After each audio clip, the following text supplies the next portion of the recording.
Thank you for that very nice introduction. I was pleased to be described as part of the not very taxing portion of the conference.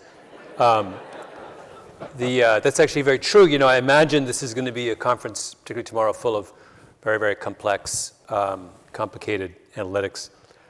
So I thought it'd be a useful counterpoint to all that intellectual sophistication for me to make just a dumb, obvious point. Many people believe that that dumb, obvious points are my strength, and I'm always happy to oblige. My dumb, obvious point is that analytics are of no value if you don't have a conversation beforehand about why you want to use a particular analytic. Like I said, is a kind of an obvious point, but I worry that we don't have those kinds of conversations. So what do I mean? Well, what I want to do, I want to start by playing you a little bit of a clip.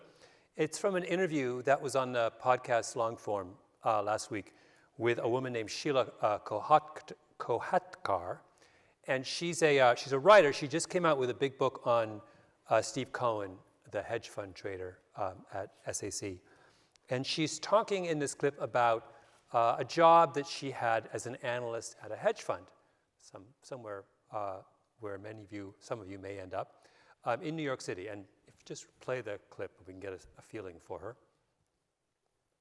I mean, it was a really interesting crash course in so many things for me, just sort of gender politics and the unfairness of trying to be a woman in a very male industry, and high finance, and Wall Street, and money, and the economy, and all this stuff. And I really didn't know anything. I had no idea what I was doing, and I was trying to learn it on the fly, which I did really enjoy in a way. It was this sort of challenge, but I kind of knew the whole time that I didn't want to stay in that business, and I was trying to figure out what I wanted to do, but the money was really good, so I would kind of, I'd say, oh, I'm going to quit, I'm going to leave, I'm going to do this, that, and then I'd get a bonus in January, and I'd think, oh, it's so stupid to walk away from this, I should stay, but,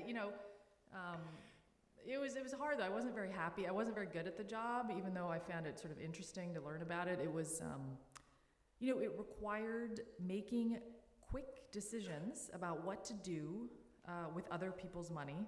Uh-huh. And I am a very cautious, careful, thoughtful person. The thought of making a mistake actually keeps me awake at night. Like, it's a really upsetting thought. And so having to just sort of look at the market and look at the news or see some development, and then have to make a snap decision about, should we buy, should we sell?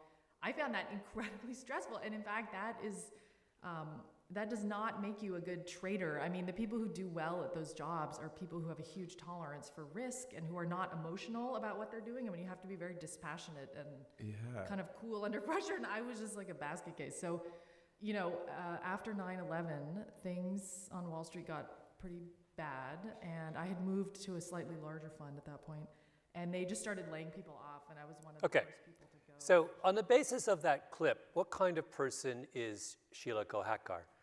She describes herself as being very cautious, incapable of snap judgments, and emotional in a way that many of the people around her were not. If we were to analyze her using the Big Five personality scale, which is extroversion, neuroticism, conscientiousness, openness, and disagreeableness, she's clearly really high on conscientiousness. She's super conscientious. That's why she feels so frustrated in a fast-moving environment. And she's neurotic. She worries a lot. She gets stressed out if things aren't perfect, right? She can't sleep at night if she can't do her job. That's why she's so unhappy doing that particular job. If you read her book, though, you begin to understand how useful those traits are. She goes after Stevie Cohen, who is the most secretive man in the hedge fund world, and she does an extraordinary job of bringing his world to light. And it's a prodigious feat of reporting. I'm a reporter by trade as well, and I know how hard it is. She is several orders of magnitude better at reporting than I could ever be. She's unbelievably dogged. She goes back 4, 5, 6 times to talk to people. She bangs on doors and doesn't give up. She's incredibly dogged. If I had to sum her up using a word that's not in the Big Five, I would say that she's really slow, by which I mean she does a job as thoroughly as possible, regardless of the clock that's ticking on the wall. she's a tortoise, right? She's, in fact, a neurotic tortoise. She covers every inch of the ground, and I think we would all agree that there are times and places where being a neurotic tortoise is really, really valuable. It's what you want, right? You want a neurotic tortoise. So here's my concern. If we really want neurotic tortoises for certain kinds of jobs, particularly jobs that require mastering incredibly complicated worlds and doing a very thorough job and not making mistakes, which I think would be highly suited for the present workplace. If we want neurotic tortoises so much, why do we design selection and evaluation systems that are biased against neurotic tortoises? Now, I could go on and on about this since believe it or not, at the moment I'm obsessed with the fate of neurotic tortoises. But Adam only gave me 15 minutes, so I'm going to be very brief.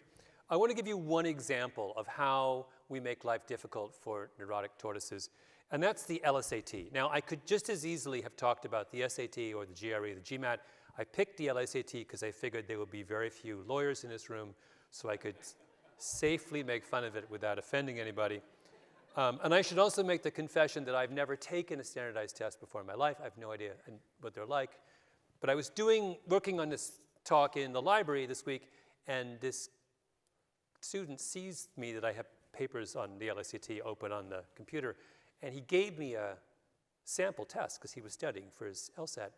And I tried it, and I got every question wrong. So it's really hard, it turns out, the LSAT. And it's really important. You know this. If you just rank all of the law schools in the country on the basis of the average LSAT score of their incoming applicants, incoming class, then you get the U.S. News ranking. There's no difference. It's essentially, when we rank them, that's what we're ranking. So they're really, really, really important, and they're really, really hard. So what is the LSAT? Well, to answer that question, I'm going to have to do a little detour into the theory of test giving. There's a distinction, and I'm aware as I make this point that Adam, who's off stage, knows probably 10 times more about this than I do, and so I am setting myself up for some major problems when we sit down and talk. But nonetheless, I'm going to go ahead.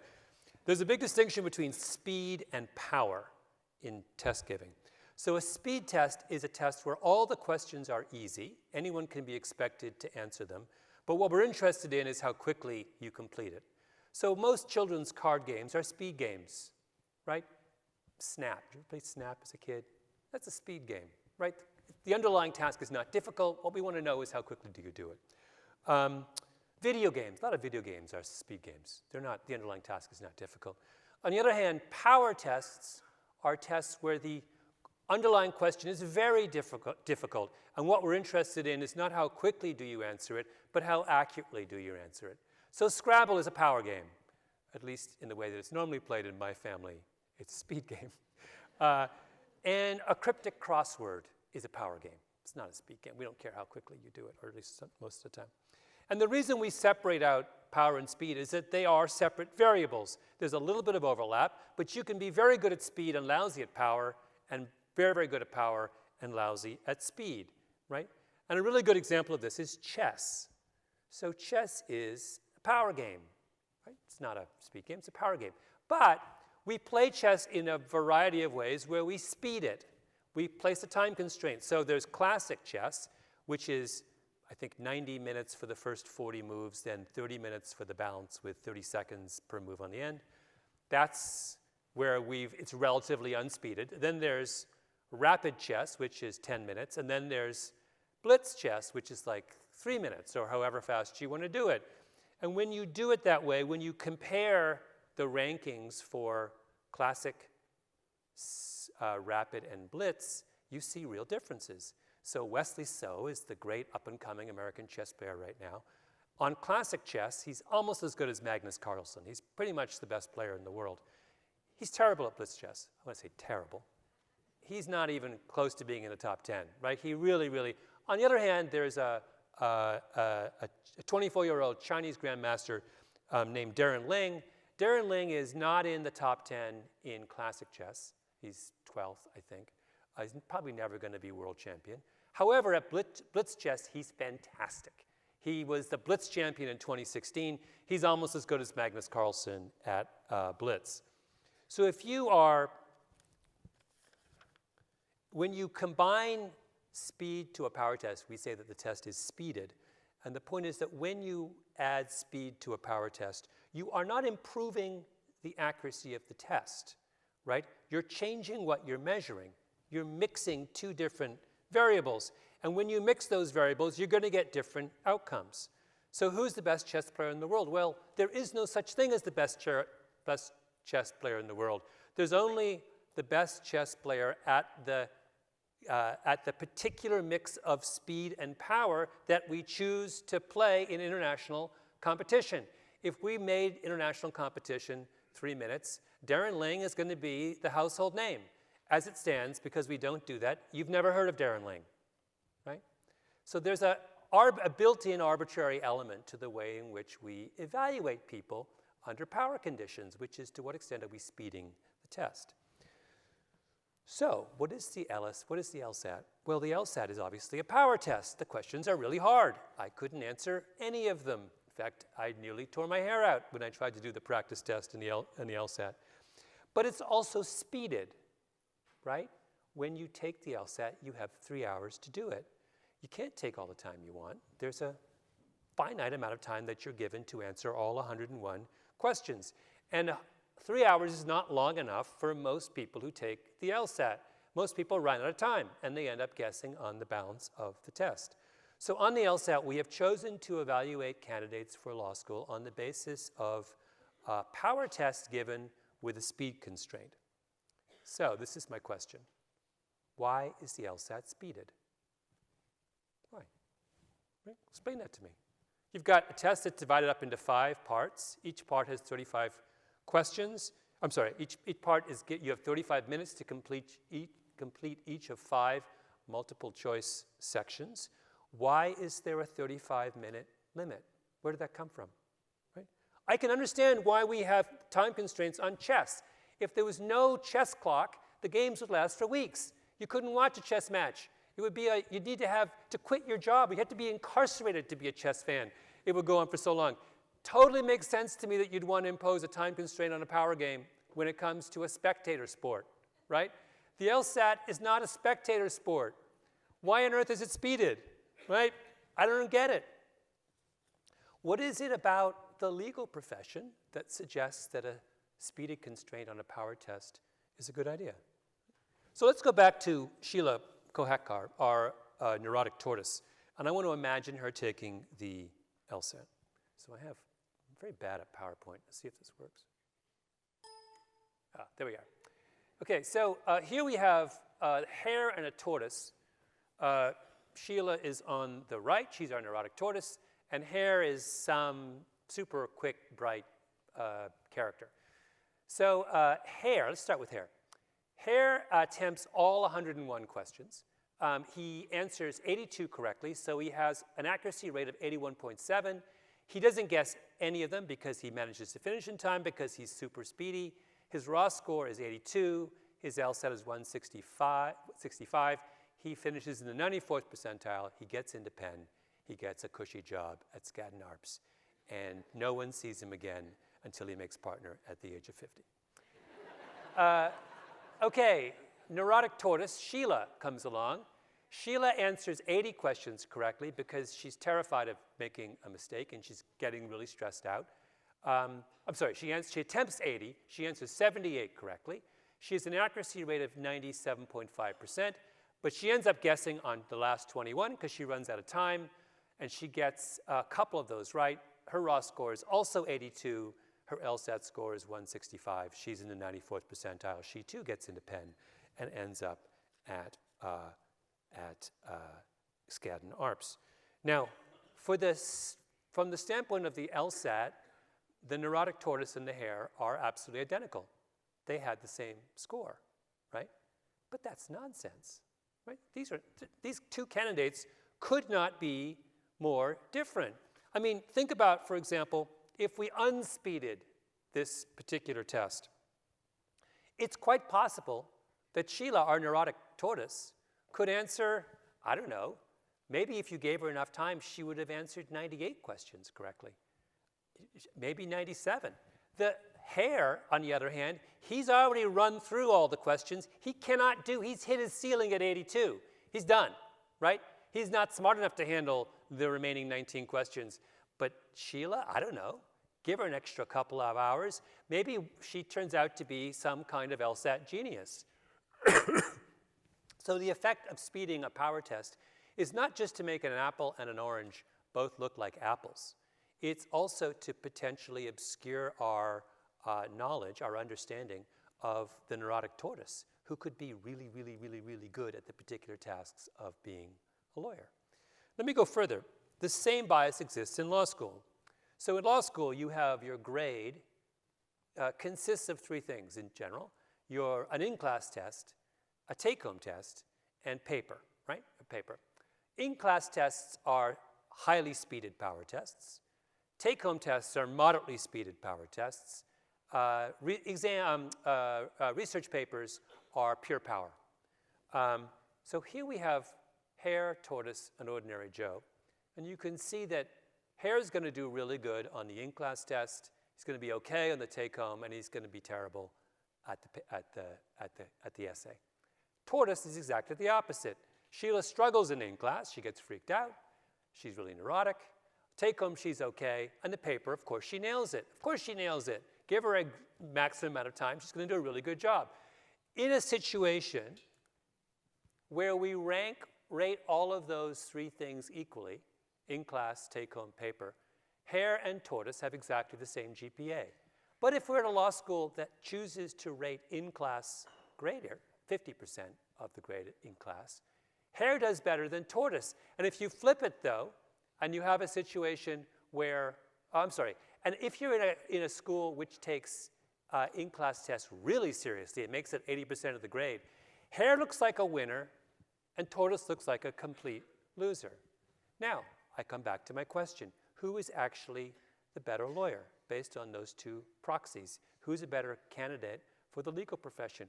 Well, I don't know based on those two things, their LSAT score or their GPA, because I need to know to what extent you have rated power versus speed in your evaluation, right? And until we have a conversation about what we want from the legal profession and what we want a lawyer to look like, we don't know how to accurately rate those three things when it comes to evaluating legal students when they're in law school.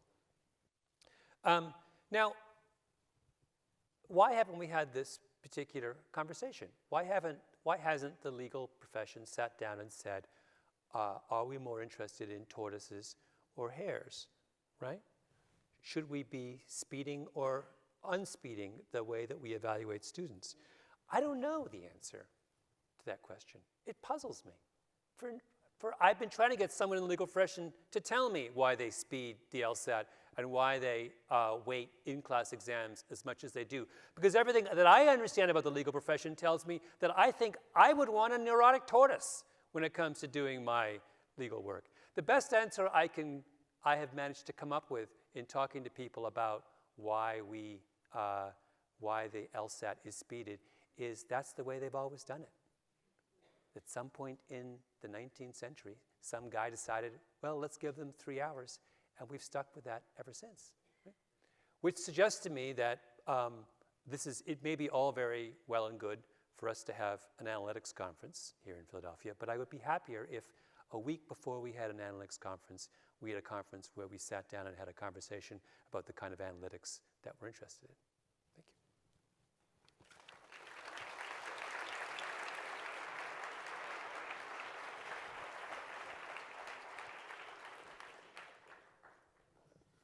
We are so low tech that we're going to record right here from tripod. So, Malcolm, great to have you here at the Wharton People Analytics Conference. Thank you. I noticed you have less hair than last time you came. Was that deliberate?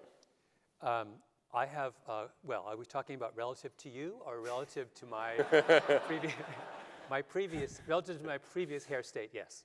Okay, I'll have some data questions about that later, but you just told us that we should be thinking about slowing down standardized tests like the LSAT or the MCAT or the GRE or any of them. Or if we don't, we should at least explain why we're not slowing them down. In other Okay. words, give me a reason why you want to speed a power test before speeding a power test. I have some reasons. Do you want to hear them? Yes. Okay, disclaimer first, though. One of the things I love most about your work is how you push all of us to question our own assumptions. And so I feel that the most respectful way to have a conversation with you is to challenge your assumptions. Okay. Are we good with that? Yes. Okay. So with that in mind, first of all, the reason that I want the standardized tests to be short, whether I'm looking at students or job applicants, is because we already have long power tests. They're called grades. And so if a student gets to spend 4 years accumulating those grades, why in the world now do we need yet another tortoise contest? Well, there's an additional reason. So we have LSATs and SATs and GREs are not knowledge tests, classically speaking. They're cognitive evaluations, right? So we're trying to get at something that is different from grades, even if we unspeed them. So in that sense, I guess what I'm interested in, as a pure cognitive evaluation, why are we biasing in favor of the hair? I'm interested in the kind of measuring the kind of pure cognitive strength that that shows its face under pure power conditions, Okay, particularly for pure power professions. cool. I like that. However, in psychology, we have this distinction between typical and maximum performance. Typical performance is basically how well do you do on your usual day. Maximum is how good are you at your best. And those two measures tend to correlate pretty highly. So that the higher your maximum performance, also the higher your typical performance. Which leads me to think that although there might be some really, really brilliant tortoises, and also some less brilliant hares, that most of the time the two go hand in hand. And that processing speed is also a proxy for the complexity of information you can handle. So if that's the case, do we really need to tease the two apart for the rare people who fall in one of the off-diagonals? I was surprised when I started. As I pointed out in my talk, you know 10 times more than this than I do. But I was surprised when I was reading up on this recently, the extent to which psychometricians insist that speed and power are separate quantities. Now, it is additionally the case that you don't, when you move from my understanding is when you move from a speeded power test to a pure power test, you don't necessarily change the shape of the curve, but you do jumble the rankings of people on the curve. And it's that jumbling that interests me. So maybe the jumbling, if you look at, for example, on the chess, if you compare classic versus splits chess rankings, the top 20 players in the world, there isn't a huge amount of difference, but there are these cases. So of those 20 players, there's maybe 4 who have dramatically different classic rankings as blitz rankings. Darren Ling being one of them, Wesley So being another. And then there's weird cases like Magnus Carlsen, the greatest player in the world, who is marginally the best at classic chess, and so far and away, the more you speed it up, the more he becomes dominant. So there's 2 things going on here. One is that when I arbitrarily add in a speed component, I start to lose at the margins. I may have a general sense of what's going on, but I'm missing people, and I'm obsessed with missing people. And the second thing is it obscures my understanding of what makes someone good. So you learn a lot about Magnus Carlsen when you look at his performance under different speedy conditions. You understand what is brilliant about him as a chess player is that he doesn't make mistakes even when the game is going like that, right? That's a really interesting observation about him. Yeah, it is. And so I can see the rationale for that. I guess it just seems like in most complex jobs, it's not quite as independent, right? So like in your old running days, the fastest sprinter is never going to be the best marathoner or vice versa. But I think in general, the more expert somebody is at a job, I read something once about 10,000 hours, which we'll talk about too. And the more expert you are, right, the less you have to rely on sort of slow system 2 thinking, the more that your fast, intuitive, visceral heuristics are accurate, which I also read about in another book that you might have blinked at once or twice. And with all that in mind, shouldn't we just assume most of the time that the experts are going to be the fastest? Adam, but hold on. I chose the legal profession for a reason. You did. And I chose it for a reason because I think this is one example where that, that relationship between speed and performance starts to break down. Yep. I absolutely do not want a speed reading lawyer.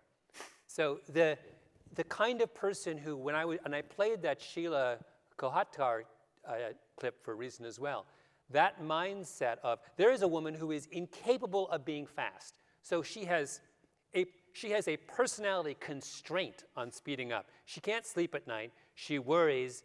She can only be dogged and thorough. In her chosen profession of being an investigative reporter, that is absolutely central. You cannot be a speed-reading investigative reporter, right? Doesn't work. Right? If you're someone who doesn't want to go back the 5th time, you're never going to get that kind of story. So there are specific moments, in other words, when we have to understand that the cognitive profile of the profession is different. My father was a mathematician. There's no upside for him being fast. He might publish, a great mathematician might publish, 10 great papers in their lifetime. Why does it matter why would we want to reward a mathematician who wrote his paper in 6 months as opposed to 2 years? Right?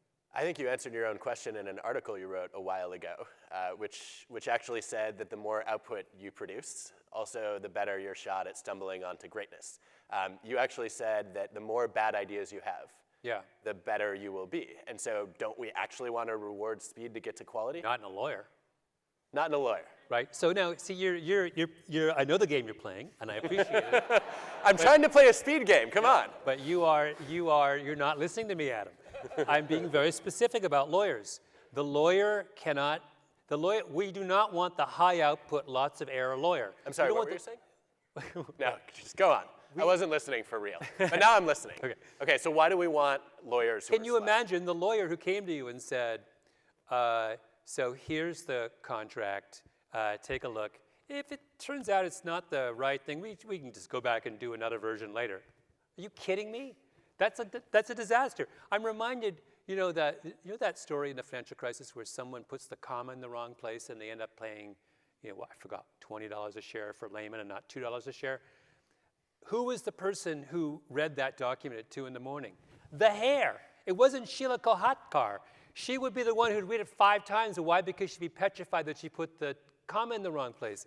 There are specific, or the person who is in any kind of high stakes job where the penalty for error is high, you can't afford to have hairs.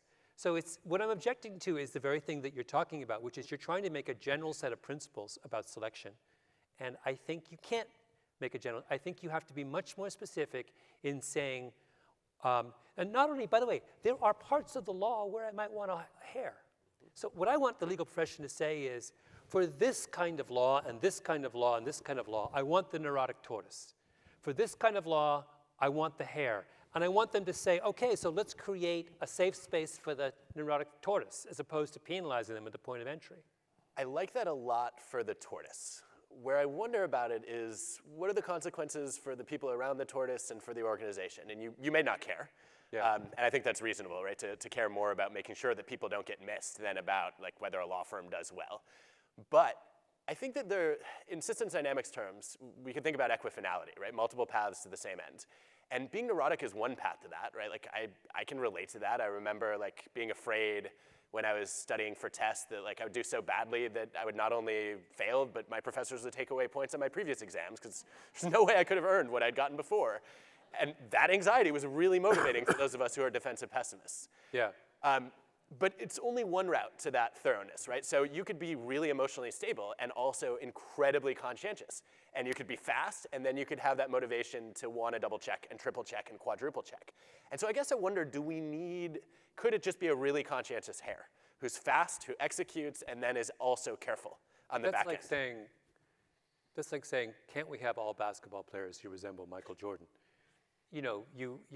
We can't argue for the perfect form, because the perfect form happens once in a generation. I think that if you want highly conscientious, highly neurotic people, they're going to be tortoises, by and large. Remember as well that I'm not saying about removing all speed constraints. So on the breakdown of take-home test, exam, in-class exam, take-home test, essay, in-class exam. I'm not saying throw out the in-class exam. I'm just saying be honest and open about why you're weighting the test the way you are, and be clear about who you're disadvantaging in each instant. I could get on board with that. I then wonder, so if we tie this into deliberate practice, and I do want to give you a chance to set the record straight on a widely misunderstood set of ideas. But as I think about that, I think, okay, you take your Bill Gates argument, for example. One of his real advantages was that he was able to accumulate that practice faster or earlier. And in turn, the hope is that the people who do that then also become extremely thorough, right? And I'm wondering how you think about that. So the people who do rack up more practice and therefore more expertise are probably going to be mostly speed people. And what do you do to even the score there after selection and admissions? Yeah. Well, so computer programming, I know just a little tiny bit about that. And the little tiny bit I know suggests to me that people who are the 90th percentile computer programmer is not just better, that is to say, writes better code, but she is faster and makes fewer errors. So there's a case where I don't think there's a neurotic tortoise component. I think it appears to be that the hair is what you want, or at least if you're good, you're going to be a hare. You can be a bad hare, but if you're good, you're going to be, being fast goes hand in hand with being accurate and creative. And so that might be a different, in fact, the more, it's funny, because I've just started digging into this thing, and I'm impressed more and more with how different disciplines have, how different their kind of ideal profiles are. I mean, this is part of a kind of larger argument for us being much more accepting of difference when it comes to selection for certain sorts of domains.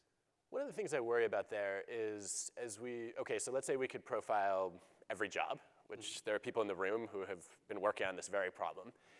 Then we end up in a situation where we're really good at selecting for individual job performance, and we're terrible at selecting for the qualities that would make for a high-performing culture or a team with diverse skills and backgrounds. What extra layers do you want to add in then?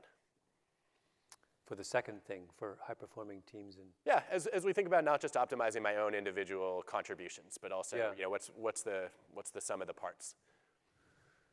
Well, why isn't it good enough to say that if I have a condition that allows an environment that allows individuals to maximize their potential, that will ultimately be for the best of the. Let's take an example in a university faculty such as you belong to. As a writer, my principal observation about why other writers fail is that they are in too much of a hurry. I don't think you can write a good book in 2 years. You may disagree. You have done that, I think, but you're an anomaly. Most of us can't write books that quickly, and we need to be a little bit more tortoisey and a little less harish. The problem is that the world wants you to be a hare. Your publisher says, I want it now. You're under pressure to do this, X, Y, and Z. You have a 1-year sabbatical where you're trying to cram it in and finish. You've got a teaching load, et cetera, et cetera, et cetera, et cetera, et cetera. But in fact,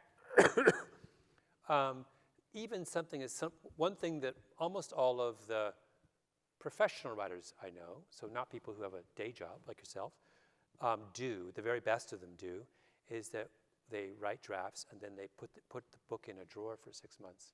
And then they come back to it. They turn themselves into tortoises, force themselves to slow down and go back.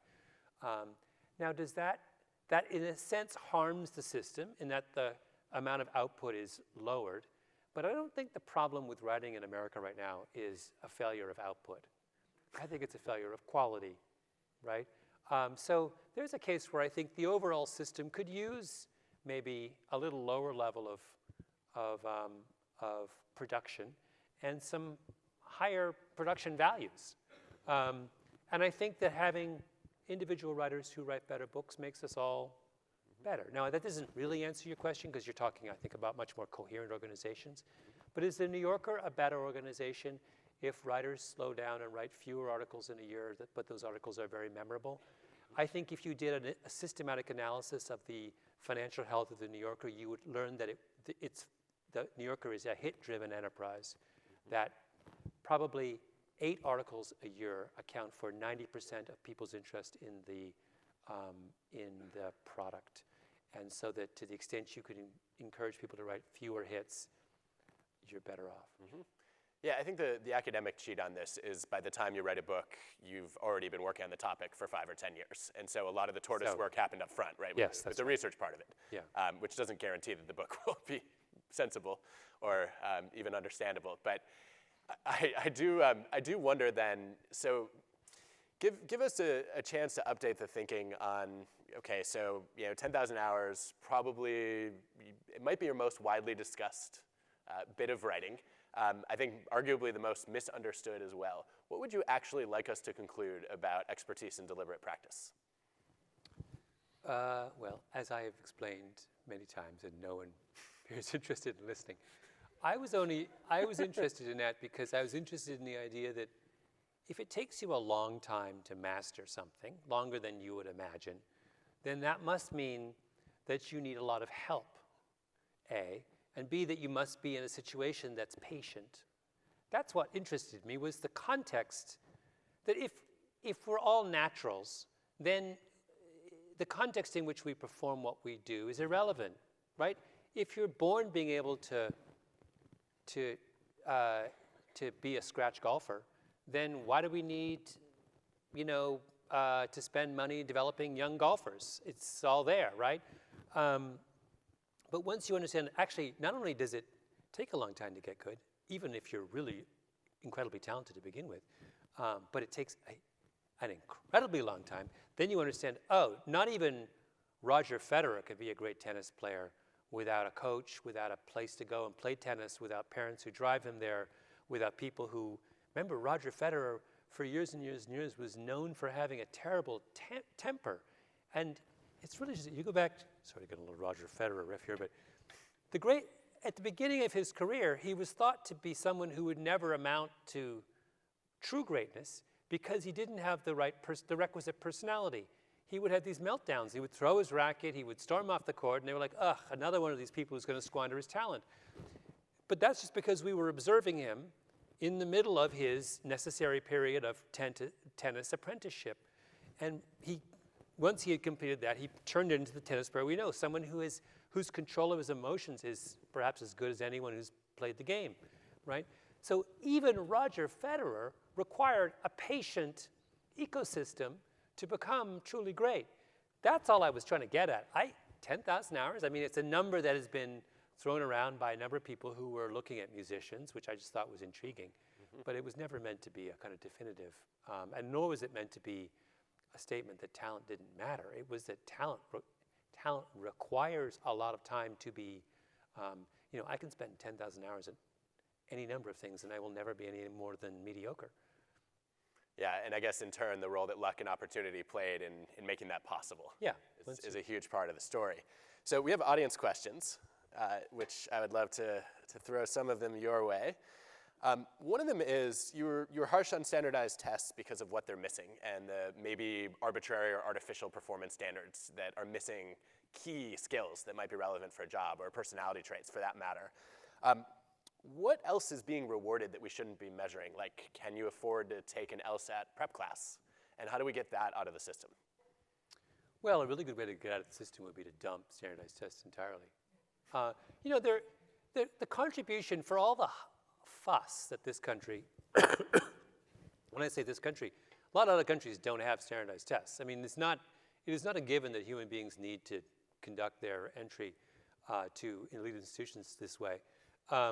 I don't understand why people are so obsessed with them, given the fact that their actual predictive usefulness is small. I mean, grades are a way better use. SAT scores give you a little bit of bump past grades, but there are actually all kinds of other tests that do a better job of this than the SAT. I mean, the mythology around this test, it's almost like there's a kind of fetish for these things in American society, which as an outsider I find incredibly puzzling. But sure, yeah, now you've got a system where people are hiring coaches at enormous costs in order to improve their score on a test that doesn't really matter all that much in the end. I mean, we are now at a level of absurdity with this particular game. Why don't you just call a halt to it? I'm sick of, in other words, of trying to fix the system. I think it's time just to dump the system. Just to say, why, this is just, it's a crazy, if we were starting from, the question we ought to ask ourselves is, if we were starting the American educational system from scratch tomorrow, would we have the SAT? And the answer is, of course we wouldn't. So why are we persisting in this charade? So I have a thesis, or at least a hypothesis, which is I think we're in the charade because it creates an illusion of certainty. And it allows those of us who make selection decisions to believe that there are more deserving and less deserving, or more qualified and less qualified candidates, which I think is largely an illusion. But if we throw the system out altogether, we're still going to be looking for sources of certainty. How do you tackle the more fundamental problem of people having to sit and admit that what they do every day in sorting and selecting and betting on applicants is basically throwing darts, and that there's basically a lottery running there, whether they like it or not? Why not just run the lottery? Well, our mutual friend Barry Schwartz suggested we should do that. I totally agree with him. I mean, I think that's one of the smartest things. Have a cutoff. Say that if I'm Penn, I'm interested, in order to apply for Penn, you must be in the top 10% of your class, and you must do one interesting thing on the side. And then we're going to throw all those names in a hat and pull them out. I mean, I can tell you with 100% certainty the freshman class of Penn under those circumstances would be infinitely more interesting than it is now. I'm glad we have no freshmen in the room. I guess what that surfaces for me is a lot of things. The one that I want to follow up on, though, is there's still going to be some arbitrariness in where you draw the cutoff. And so you're never going to end up in a complete lottery with what you called elite institutions. If you were going to design your own selection system, what would you put in it that you think is less arbitrary than the alternatives on the table today? I thought about this actually, that to me and this actually has a good deal of relevance for recruiting to organizations as well. The conversation is too one-sided. So if you read the literature on what makes for a meaningful college experience, almost all of that literature stresses the role of the way the student interacts with their institution. That is, when I show up on campus on day one, how do I behave? Do I seek out the most interesting professors to me and take their classes? Do I join, if I'm interested in music, do I join the band? Do I go out for cross country? Do I willingly throw myself into the experience, or do I smoke dope in my room, right? The variable is you, not the institution. And we have somehow lost that fact. So if I'm an institution, what I'm really interested in, ought to be in, is what does the individual want from me? So I would say, when you write instead of writing an essay that talks about what happened in your own life, and the institution says, oh, I like that and that and that, flip it. The essay should be, what do I want from my college education? Who would if you're MIT, the cream of the cream, right? Or you're Harvard or whatever, you should say, someone who's applying to your school should be able to say with a certain degree of specificity which professor they would like to study with and why. And if you're not at that stage in intellectual development, then don't go to those schools, because that's what those schools are for, right? Go to a place where, if you want to join a frat and party, you should say, my principal interest is joining a frat and partying, and as a result, I would like to go to Duke. Joke. But I mean, the point is that institutions ought to have clear personalities and ought to recruit those people who are interested in that kind of thing, right? If I'm Carnegie Mellon and I have maybe the greatest robotics faculty in the world, what I want to know is, if you're applying to Carnegie Mellon, if you're into robotics, why? What would you do if you came here? Did you come last year and sit in a robotics class, and what did you think, right? How do you see yourself, have you read stuff by any of the professors at Carnegie Mellon, and if so, what did you think of the stuff that you read? That's relevant. What are you going to do when you get here is the question I'm interested in. Mm-hmm. Do you want companies to do the same? I do. I think they do do that to some extent. I think they do a better job than colleges at doing that. This is one of many areas where I think the public, where education can learn from the private sector. But I feel like there are situations where, we asked that question in a very vague way. How do you see yourself in 5 years? Which is too far in the future, I think, generally. But I think, yeah, more, to the extent we could do more of that, we should. If I'm an employer and I really want to take your argument seriously, and I want to make sure that I'm not privileging speed over power, where do I start? An employer. Well, that's interesting. I guess I would like to see, I am the millionth person to say this, that the ultimate version of speed versus power, it's not a perfect fit here, but that apprenticeships or trial periods are a version of power over speed, right? I'm removing the time constraint on making my evaluation. And I'm saying, if you would like to come, why don't you just come, and why don't we all just see how things go over a period of weeks or months? I've always, my brother, who is an elementary school principal in Canada, like all effective principals try to do this, which is when they hire a teacher, they try to get a teacher on a contract before they offer them tenure, because they think that they understand the best way to evaluate whether a teacher is a good teacher is to actually watch them teach for a while. The longer the better. My brother never offers tenure to anyone that he hasn't observed first, and luckily he's in a system that allows him to do that, right?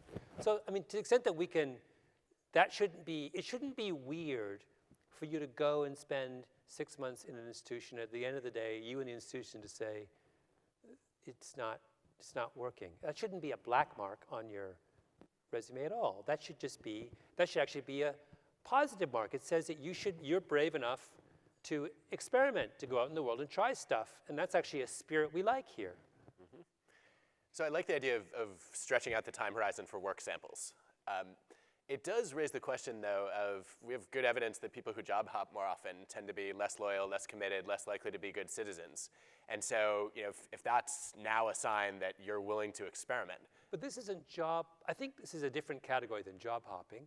In fact, the end goal of this kind of, these kinds of experiments is, I would think, to end job hunting. That's if I can do a better job of fitting you with the organization, you're less likely to leave me, not more. So it's not a sign of someone's underlying happy feet if they do 3 experiments in a row. It's a sign of their desire to be the opposite of someone with happy feet, to try to find a new home, a real home. I can see that. I like it. There's an interesting question here about engineers. And you've actually written recently about how engineers think. I did that piece because you told me, you turned me on to this brilliant article from Denny Goya. Joya. I didn't realize that was my fault. It's your fault. By the way, parenthetically, if you're someone who's a writer, the best thing you can do is just have lunch with Adam, like once every couple months, and take a pen and paper, just write down everything he says. That's what I do. I've done that on so many occasions. It's fantastic. Anyway, go ahead. Strangely, I've never had that experience. But I will say that you uncovered some really interesting insights about how engineers process information. And we're trying to make organizations more evidence-based. We're trying to make them more data-driven. That's what engineers do for a living. Is there anything we can learn from how engineers think as we think about sort of making HR and the world of people more data-driven? I don't know. I mean, do you, one of the most remarkable, one of the most salient facts about thinking and learning about the culture of engineers, and I would say parenthetically, I grew up in that culture since my father was a civil engineer, is that if you're not an engineer, I'm not sure you want to spend a lot of time with engineers. My father accepted. It's a very, very particular culture. I don't know whether you want to make the world resemble engineering culture. I sort of think what you want to do in that case is to find better ways for these two very different cultures to speak to each other. Mm-hmm. I mean, I think we absolutely need engineers to think like engineers, but we absolutely don't want everyone to think that way. And nor do we want the non-engineers to shut down the engineers. We want to sort of have both healthily at the table. I worry a little bit about,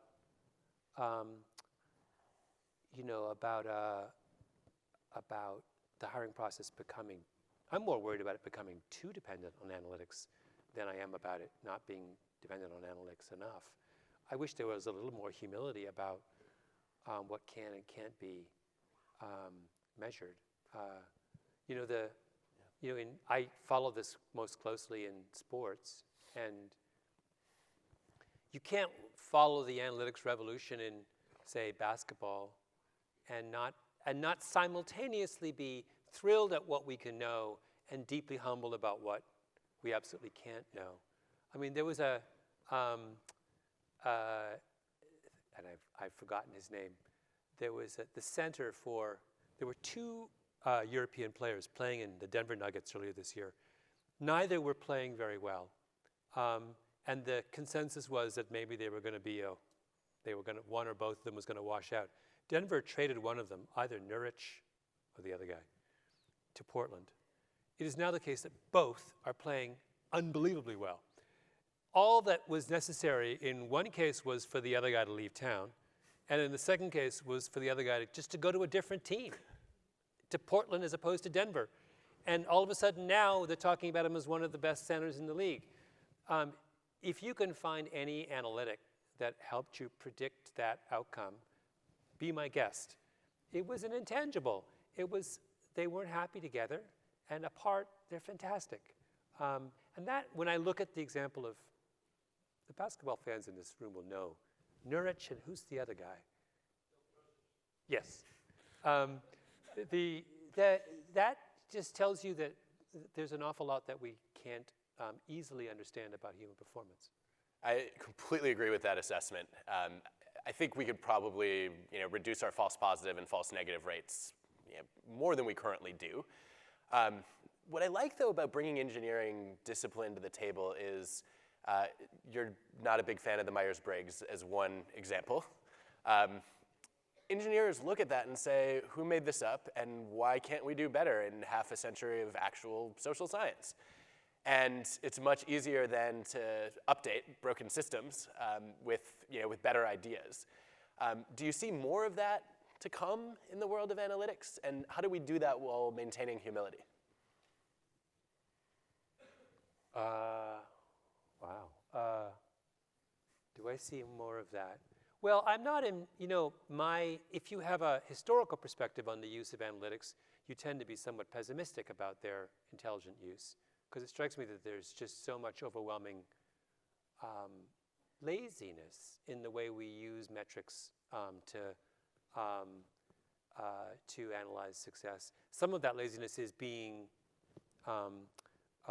confronted with the current generation, but I'm, is that just a case where every new generation makes up its new metric and then goes to sleep and accepts that unquestionably until the next generation comes? I mean, I don't know. It's like, in other words, I'm not terribly impressed with the ability of human beings to be consistently self-critical about the value of the analytics they use to make sense of the world. I mean, we are still clinging to GDP as a useful measure of how well we're doing as a country. If you poke into that, that is bananas. I mean, it's about as lame a measure that you could possibly use to tell how well we're doing, right?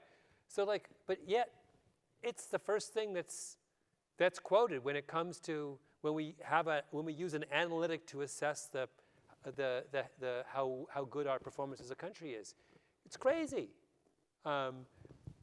So I mean, I'm not,